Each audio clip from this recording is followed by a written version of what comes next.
মেনে যাবে নিশ্চয়ই প্রিয় ভাইরা। এই জন্য আল্লাহ তাআলা আমাদেরকে কি বলেছেন, কি জানিয়েছেন?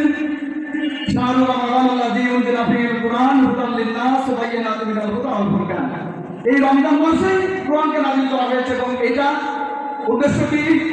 এই কোরআনটা কি করবে? সত্য আর মিথ্যার পার্থক্য সৃষ্টি করে দেবে। এজন্য বলার কারণ নাই যে অমুক হুজুর এটা বললো, অমুক হুজুর এটা বললো, তাহলে আমরা আসলে কোন দিকে যাবো? বিভ্রান্ত হয়ে যাই। পবিত্র কোরআন যেটা বলেছে এইটাই হচ্ছে সত্য মিথ্যার মাপকাঠি। এইটাকে সামনে রেখে আমাদের জীবন পরিচালনা করতে হবে প্রিয় ভাই। এই জন্য কথা দীর্ঘায়িত করতে চাই না। এই মাসের মধ্যে একটি রাত, যে রাতে আল্লাহ তাআলা কোরআন নাযিল করলেন এবং কোরআন নাযিল করার মধ্য দিয়ে আল্লাহ তাআলা জানিয়ে দিলেন লাইলাতুল কদরি খায়রুম মিনাল হিসাব, হাজার মাসের চেয়েও একটি রাতকে উত্তম বানিয়ে দিলেন আল্লাহ তাআলা। এই কারণে যে এই রাতের মধ্যেই আল্লাহ তাআলা ছাত্রনেতা এইচএম স্বামী আরো উপস্থিত আছেন তয়পুরের কৃতি সন্তান অর্থাৎ ঢাকুর ইউনিয়নের কৃতি সন্তান সাবেক যশোর জেলার ইসলামী ছাত্র শিবিরের সভাপতি ছাত্রনেতা মোহাম্মদ আলমগীর হুসাইন উপস্থিত আছেন মদিনাপুর উপজেলার সংগ্রামী গণপরিষদের অন্যতম সদস্য মাওলানা বুরহানুদ্দিন ভাই সহ বিভিন্ন পর্যায়ের নেতৃবৃন্দ, রোজাদার ভাই বাবাদিরা, আসসালামু আলাইকুম ওয়া রাহমাতুল্লাহ। সম্মানিত ভাইরা, আসলে যেহেতু প্রধান অতিথি আলোচনা হয়ে গেছে আর বিশেষ করে গান্ধী ভাইয়ের আলোচনা পরে সেখানে কিন্তু কোনো আলোচনা এখন চলে না, আলোচনা করলে কেউ শুনতেও চায় না। যেহেতু রোজার এখন কিন্তু প্রায় 25-28 মিনিট সময় আছে, এই জন্য আপনারা আমি মনে করি যে আপনার ধৈর্যের সাথে এখানে বসবেন।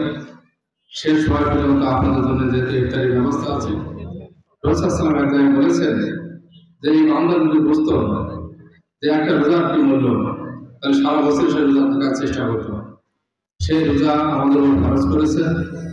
এই রোজার মাধ্যমে একদিকে আমাদের যেমন আর্থিক এবং আরেকদিকে হচ্ছে আমাদের শারীরিকভাবে কিন্তু আমরা উপকৃত হয়। পবিত্র রমজান মাসের গুরুত্বের ব্যাপারে আপনারা দেখেন যে এই রোজার মাধ্যমে আল্লাহ তাআলা সব থেকে বেশি খুশি হন। যতগুলো ইবাদত আছে সেই ইবাদতের মধ্যে সব থেকে গুরুত্বপূর্ণ এবং মর্যাদাপূর্ণ এবং কষ্টের ইবাদত হচ্ছে রমজান মাসের রোজা রাখা। রোজা রাখা মাধ্যমে প্রমাণ হয় যে আল্লাহ খুশি হন এই কারণেই যে রোজা রাখলে আল্লাহ তাআলা খুশি হন যে একজন বান্দা না খেয়ে থাকে। কখন থেকে না খেয়ে থাকে? সবে সালের থেকে শুরু করে সূর্য অস্ত পর্যন্ত যে না খেয়ে থাকা, সকল প্রকার ভাঙা থেকে বিরত থাকা, যাবতীয় যৌন ক্রিয়া থেকে, অনেক অবৈধ কাজ থেকে বিরত রাখার নামও কিন্তু আছে রোজা। এই পবিত্র রমজান মাসে এই একাধারে একটি মাস কিন্তু আমরা এইভাবে কিন্তু এটা পালন করে থাকি রোজার সম্মানে, রোজার মর্যাদার কারণে। রোজা রাখার যে পদ্ধতি সেটা কিন্তু আমরা সবাই জানি।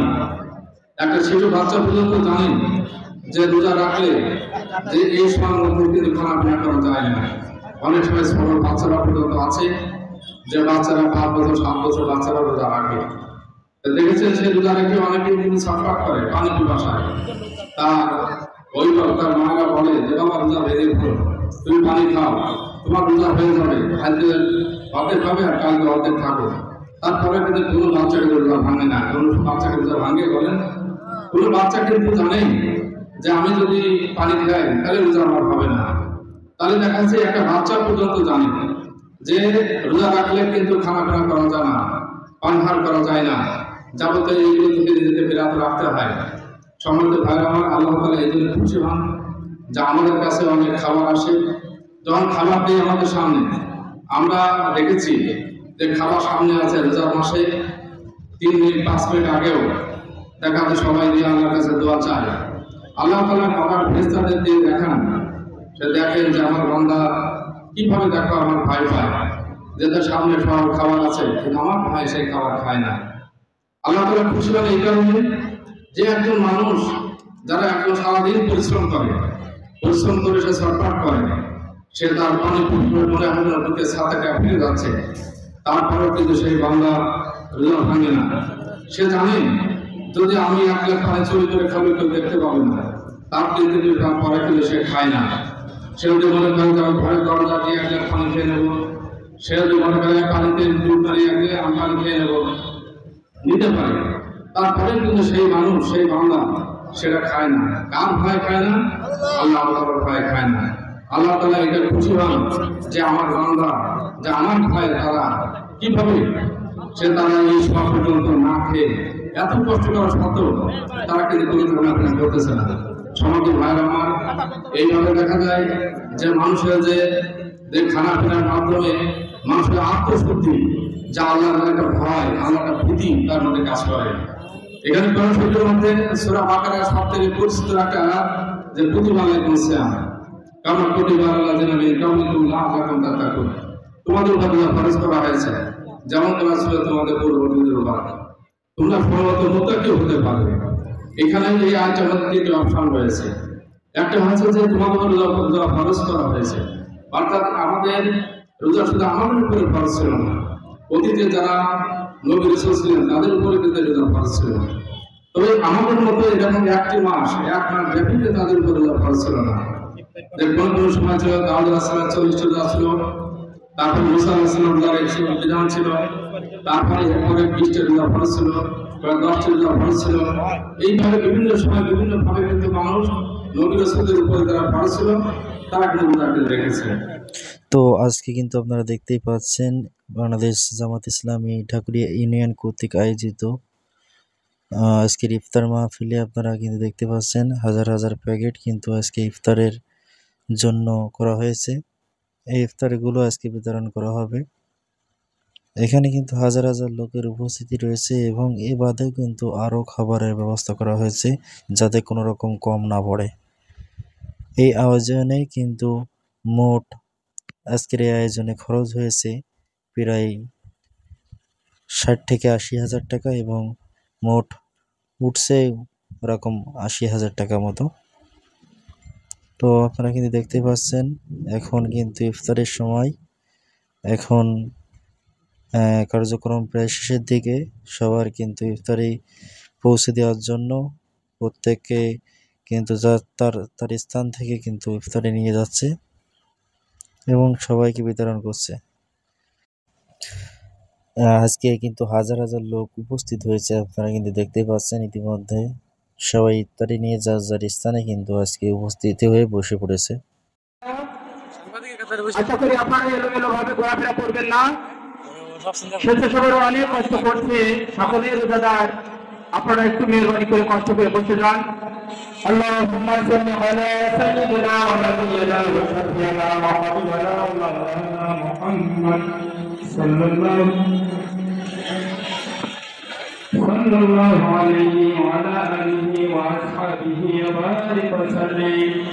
আল্লাহুম্মা সাল্লি আলা সাইয়্যিদিনা ওয়া নাবিয়িনা ওয়া শাফিঈনা ওয়া হাবিবিনা মাওলানা মুহাম্মদ সাল্লাল্লাহু আলাইহি ওয়া আলা আলিহি ওয়া আসহাবিহি ওয়া বারিক ওয়া সাল্লিম। আল্লাহুম্মা সাল্লি আলা সাইয়্যিদিনা ওয়া নাবিয়িনা ওয়া শাফিঈনা ওয়া হাবিবিনা মাওলানা মুহাম্মদ সাল্লাল্লাহু আলাইহি ওয়া আলা আলিহি ওয়া আসহাবিহি ওয়া বারিক ওয়া সাল্লিম। সদাবাজান প্রধান অতিথি অ্যাডভোকেট গাজী নামুল হক আলোচনা করেছেন বিশেষ অতিথির আলোচনা করে আমাদেরকে ধন্য করেছেন। গণমানুষের নেতা মনে রাখবো বাংলাদেশ জামাত ইসলামীর রাহবার আমাদের আরো 3টি যে বড় আসমানি কিতাব আছে, তাওরাত, জাবুর এবং ইনজিল, এই 3টা কিতাবও কিন্তু এই রমজান মাসেই আল্লাহ তাআলা নাজিল করেছেন। 6 রমজানে তাওরাত, 12 রমজানে যে জাবুর এবং 13 রমজানে ইনজিল নাজিল করার মধ্য দিয়ে আল্লাহ তাআলা এই পবিত্র মাকে রমজানের মর্যাদা কিন্তু আরো বেশি বৃদ্ধি করে ফেলেছেন। এবং মুসলমানদের যে সর্বশ্রেষ্ঠ বিজয়, বদরের যে বিজয়টা, সেটাও কিন্তু এই রমজান মাসের মধ্যেই সংগঠিত হয়েছে, যেটা আগামীকাল সেই বদর দিবস হিসেবে আমরা পালন করি। প্রিয় ভাইরা, এই রমজান মাসে এই কোরআনকে নাজিল করার জন্য, এই আসমানি কিতাবগুলো নাজিল করার জন্য আল্লাহ তাআলা যে এত বেশি মর্যাদা মাসে বাড়িয়ে দিলেন, এই মাসে যদি এইগুলি